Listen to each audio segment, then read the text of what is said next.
Udumo kuNkulunkulu kweliphezulu nokuthula emhlabeni kubantu abathokozelwa nguye. Baba uNsibando kubingelelayo ndlalifa yezulu. Ngithi uJesu Kristu inkosi. Siyamdumisa uNkulunkulu wethu, siyamthanda kakhulu, simnika udumo nangalo lolu suku lwanamhlanje. Siyambonga kakhulu uNkulunkulu wethu. Ngiphinde nginikhumbuze ngokugcinwa inkosi kusasa sobamba 2 days. Siyagcina ntambama namhlanje ukudla. Sibonge imisebenzi kaNkulunkulu akasenzele yona kule ngqungquthela yabesifazane besinayo. Sibonge ukuthi unigcinile nonke nibuyele emuva, wanigcina nifika. NabaseKapa ibona bengiworried ngabo ngoba bagcine besuka izolo. Basuka izolo ngabo 11 kanje. Bafika namhlanje ngabo 11:30. Kusho ukuthi bathathe 24 hours. Ngesikhathi beza la bathatha 23 hours, sebebuyela emuva bathathe 24 hours.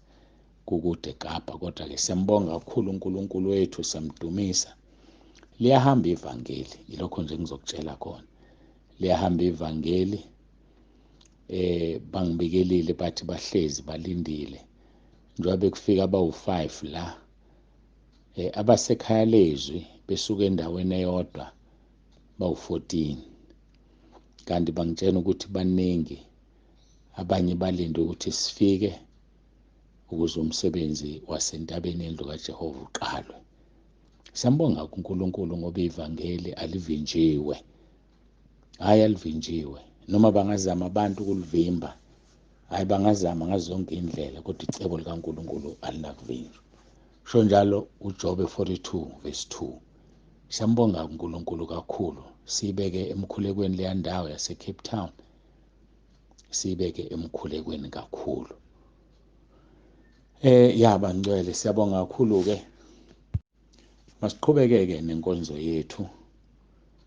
Angazi ikhona into bekufanele ngiyisho, kodwa manje iyabaleka. Kodwa ngikhumbula nakho okunye akukhona kodwa lokho. Ukuthi bazalwane, sisasebenza phansi kwesimo esiyingcindezi. Bengiye kwa-Vodacom namhlanje ekuseni, ngithi ngiyolungisa yona le ndaba, ayilunganga. Kodwa kuNkulunkulu ngiyakhuleka, nawe ungakhuleka lapho, nawe. uNkulunkulu uzowenza umsebenzi ngendlela yakhe. Ngakukhumbula. Umntwana kaNkulunkulu khona osuggestile, ubeke umbono ukuthi kunganjani abantu bedownloada iTelegram abangenayo. Badownloade iTelegram. Uthi yena emsebenzini, kusho ukuthi usebenza kwahulumeni, akuzoba lokhu bamagroup amaningi, bangu-19,000 egroupini eyodwa yeTelegram. Isebenza njengayo WhatsApp iTelegram, but omunye umnyango nje ohlukile. Ukuthi abantu ababe belungiselela bedownload iTelegram ukuze masigcina kufika ekuthenini kuba kubi kakhulu, siphephele kwiTelegram. Enye iplatform esebenza njengo-WhatsApp, kodwa iphethwe uWhatsApp. Ayiphethwe futhi uFacebook, ngoba uFacebook noWhatsApp kuyahambisana. Ngakho-ke abantu ababe bezama bedownloada, sibone ukuthi sizokwenze njani, kodwa sisolokhu sibeka indlebe uNkulunkulu asihole. Kodwa isimo simi kanjalo njengamanje. Ngijabule kakhulu umntwana kaNkulunkulu mangimnika lo mqondo. Kusho ukuthi asilungeleni-ke ukuthi si-migrate, siphume siye khona kwiTelegram. Kodwa-ke sizobona, sizosho uma sekwenzeka. Kodwa ungaba nayo ucupha, uyijwayele, ubuthumela nixoxa nabo. Abanye-ke banawo uTelegram, ngiyakwazi lokho, ngibabone kowami. Kodwa wami uhlukile kancane ngoba ukho kulezi zinamba enijwayele. Kodwa ngibabona abanye. Ngiyambonga kuNkulunkulu kakhulu. Ake singene enkonzweni ngokuthi ngiguqe nawe uguqe lapha ekhaya. sikhuleke sisondele kuNkulunkulu simnxusa ukuthi abe kanye nathi. Baba ongcwele, Baba olungileyo, siza kuwe nangawo lo mzuzu sibeke inkinga yethu ushila ezweni lakho athi sikubikele. Inkathazo zethu zonke sizidlulisele kuwe ngokucela nokunxusa nangokubonga. Nansi inamba yethu Nkosi evaliwe u-0649532148. UNkulunkulu yakwazi lokho. Siza kuwe Nkosi sicela uzivulele yona. Siyacela ngegama elinamandla leNkosi uJesu Kristu ophilayo. Siyacela uWhatsApp usizibe ngathi awusibone ngathi awusazi. Sikwazi ukushumayela indaba zakho Nkosi singavimbeki. Kodwa sikucela kakhulu kungabe intando yethu kube intando yakho. Uma kuwukuthi sekuyintando yakho mayenziwe intando yakho. Ngoba intando yakho akusho ukuthi izinto ezinhle zodwa nezimbi kuthina zisuke zizinhle kuwe uyazenza. Ingakho siza kuwe nakuwena Nkosi Jesu kwenze kokufanayo umkhuleko oqala useGetsemane. Ubashiyile abafundi wathi Baba masidlule lesi sitsha. Wawungasathandi nawe Nkosi ukuya eGolgotha. Kodwa ngokukhulu ukushesha wathi kungabe ngeyami intando kuba ngeyakho. Ngamanye amagama siyalindela sazi ukuthi nentando yakho kuyenzeka ibe buhlungu kuthina kodwa uma kuyintando yakho inomphumela emihle. Iza kuwena-ke Nkosi siyacela. Siyakunxusa Nkosi. Siyakunxusa Nkosi. Ngenelela kulolu daba silibeke ezandleni zakho. Futhi siyabonga ngoba siyazi ukuthi usungenelele. Siyabonga ngoba siyazi ukuthi usuwenzile. Okwethu kwamukele outcome, kwamukela lokho Nkosi okusohlelweni lwakho. Khuluma nathi-ke namanje Nkosi sinikela kuphila kwethu ubusise lona loyo lalele. Nkosi ayibambe imfihlakalo ufisa ayibambe namhlanje. Sicela ngegama elinamandla leNkosi uJesu Kristu ophilayo. uJesu Kristu inkosi. Amen. uJesu Kristu inkosi bangcwele. Ya kuyadinga ukuthi sikukhumbule lokho. Ukuthi asiukwamukela ukuhle kodwa kuNkulunkulu. Futhi kuyenzeka icebo likaNkulunkulu lingabi mnandi kumuntu kodwa umphumela walo busuba muhle. Sakhumbula lapha encwadini kaJobe chapter 2 verse 9. Nkosikazi wakhe ethi kuJobe usabambelele kupheleleni kwakho na? Thuka uNkulunkulu ufe. Impendulo kaJobe kuverse 10 ithi ukhuluma njengalokhu wesifazane oyisiwule ekhuluma. Siyakwamukela okuhle kuphela kuNkulunkulu singamukeli nokubi na? Siyokwamukela okuhle kuphela kuNkulunkulu singamukeli nokubi na? Bangcwele izwi leli eliyisimanga elikhombisa ukuthi kufanele sibe ready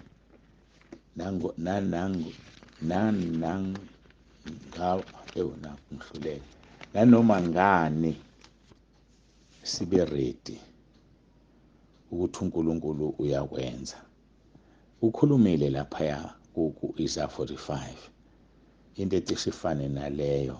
Mufunda uqala kuverse 6 uthi ukuze bazi kusukela empumalanga nasentshonalanga ukuthi akakho ngaphandle kwami, mina nginguJehova akakho omunye. Verse 7 yimi engenza ukukhanya nengidala ubumnyama, ngenza ukuthula ngidala okubi, nginguJehova owenza konke lokho. Eyizwa-ke lo ndaba. UnguJehova owenza ukuthula futhi nokubi uyakudala. UnguJehova owenza konke lokho. Ukukhanya kwenziwa uyena, ubumnyama benziwa uyena. Akakho uNkulunkulu ngaphandle kwakhe. Athi verse 5 mina nguJehova akakho omunye ngaphandle kwami akakho uNkulunkulu. Ngakubhinqisa ungakangazi. So okwethu bafowethu ukungena ecebeni likaNkulunkulu.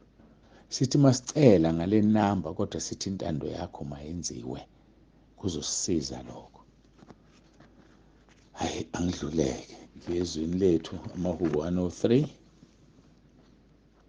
sofunda verse 1 sekufugcine verse 3. Mbonga uJehova mphefumulo wami, konke okuphakathi kwami makubonge igama lakhe elingcwele.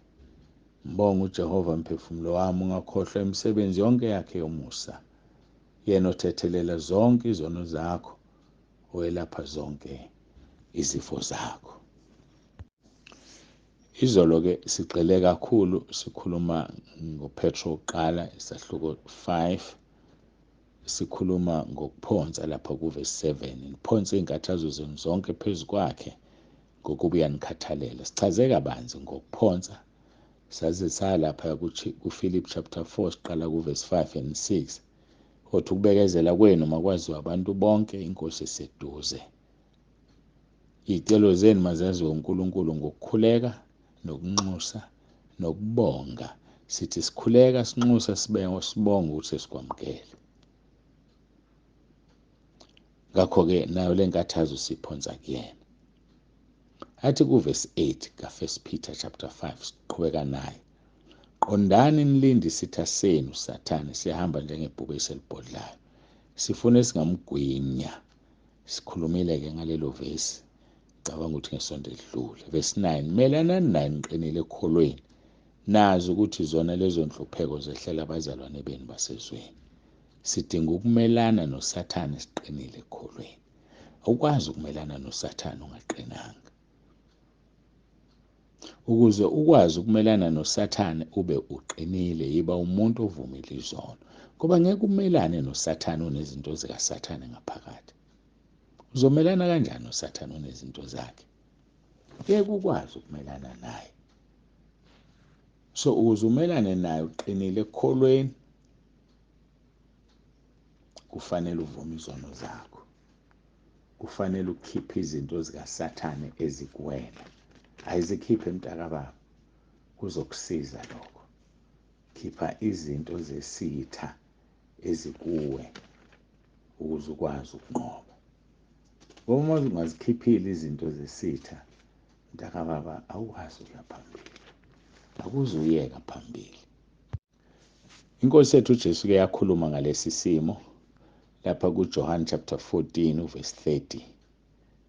Wathi, angikukhuluma okuningi nani ngokuba uyeza umbuso wezwe, kepha akanalutho kimi. Akanalutho kimi.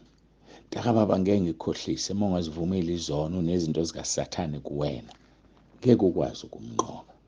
Ngeke ukwazi ukumelana naye. Hayi, ngeke ukwazi. Zikhiphe. Zikhiphe. Uthi uJesu, angisayikhuluma okuningi nani ngokuba uyeza umbuso wezwe, kepha akanalutho kimi. He has got no hold in me. Elinye umsho lesingisi lisho njalo. He has got no hold in me. Ayikho into angabambelela kuyo kimina. Ngikhumbula indaba noma ngibuka isikhathi, ngizama ukuyisheshisa, ade ngade ukuyixoxa ekhaya lezwi. Senibaningi kakhulu, ngicabanga ukuthi baningi abangayazi. Amadoda amabili adayiselana umuzi. Ithe isidayisile le, yaphuma yayokwakha ebangeni elithe ukuqhela nje, mhlambe ngange-kilometer or so, yayohlala khona. Wangena lona unkosikazi wakhe kuleli khaya elisha, esewuthengile wonke lo muzi cash. Uma ebuya emsebenzini ngelinye ilanga, uthola kugaxwe isiqhoko laphaya esipikilini. Hawu, lesi sigqoko ngoba nginaso mina isigqoko somuntu wesilisa. Abuze ey'nganeni nakumkakhe, esikabani lesi sigqoko? Bamphendule, salo baba wasidayisela lo muzi. Hawu, uzogaxa isigqoko sakhe la emzini wami phela lo muzi. Asithathe lo baba isigqoko asilahle. Hayi, ahamba ayosebenza, siqhubeka inyanga. Ngelanga uyabuya kule ngisitshala gwaye. Angazi noma yasazi isitshala gwaye indlela eFayizulu. Isitshala gwaye ibhantshi, uqolo ijazi leli elikhulu elifuzelayo. Aliwashwa ngoba aliwasheki, kodwa liyanuka imjuluko, ligcina selinuka ibhantshi likamkhulu, engabe umkhulu umbaba. Uma ethi angena endlini lo baba kuvimbana isiphunga, mayethi uyabheka kulenga isitshala gwaye, ijazi elikhulu. Abuze, elikabani leli jazi? Bathi lalo baba wasidayisela indlu. Acasuke kakhulu, alithatha shone kuyena. wemnumzane wangidayisela indlu. Usethapi isibindi wena sokuzogaxa into endlini yami na? Athi lo baba wathenga indlu, isipikili awusithenganga, isipikili singesami, ngigaxa into engiyithandayo esipikilini sami. Kusho ukuthini lokho? Kucacisa leli vesi esilifundayo, John 14:30. Angisayukhuluma okuningi nani ngokuba uyeza umbusi wezwe, kepha akanalutho kimi, akanaso isipikili kimi. Sho njalo uJesu, hhayi akanasipikili, ayikho into azoyigaxa kimi. Yiyo-ke lento uthola usuthukile ungaqondile, inhlambi isivele yayiphumela nje. Yiyo-ke lento uyavuka ekuseni usuphuphulele nentombazane, noma wena ntombazane usuphuphulele nomuntu wesilisa. Usathane unehold kuwo, awuzivumile izona, awuzivumile. Uthi uyahamba uthola usukhana kumuntu wesifazane edrobheni, noma yena umuntu wesifazane sevelwa necrush nawe. Why? Azivunyiwe izona, ayizikhiphiwe impande zenkanuko. So usathane unehold kuwe, ngeke kumelane naye. Lithi lelizwi qondani sitha senu usathane esihamba ngebhuku eselibhodlayo sifune somgwini. Melanani naye niqinile ekukholweni. Ngeke uqine ekukholweni ungavumeli izono zakho. Ngeke uqine ekukholweni usathane senehold kuwe, kusenento yakhe kuwe. Hayi ngeke uqine. Yikho uJesu lapho John 14:30 ethi angisawukhuluma okuningi nani ngokuba uyeza umbusi wezwe, kepha akanalutho kimi. Akanalutho kuwe? Ngempela akanalutho kuwe umbusi wezwe? Kwenziwa yini ukungaphileki kahle kwezikamoya? Kwenziwa yini ungahambi kahle phambi kaNkulunkulu? Kwenziwa yini? Umbusi wezwe unotho ngaphakathi kwakho, lukhiphe ngoba uzoqala agaxe isigqoko, kuhambe agaxe isitshala kwayo. Utholakala usuwenza isigemegeme sesono, kade bethi abazalwane uyakholwa, kanti ngoba kunesipikili sesitha. Hhayi asiguqe sikhuleke, isikhathi sihambe kakhulu. Ngiyafisa ukuhlala ngigcina ku-15 minutes, kodwa njengamanje 17, ubheke ku-18 minutes. Asikhuleke siguqe. Baba, izwi lakho liyaphila, linamandla. Busisa ilona loyo lalele ngoJesu ophilayo. uJesu Kristu inkosi. Amen. Baba uNsibando ovalelisayo, ube nosuku oluhle. uJesu Kristu inkosi.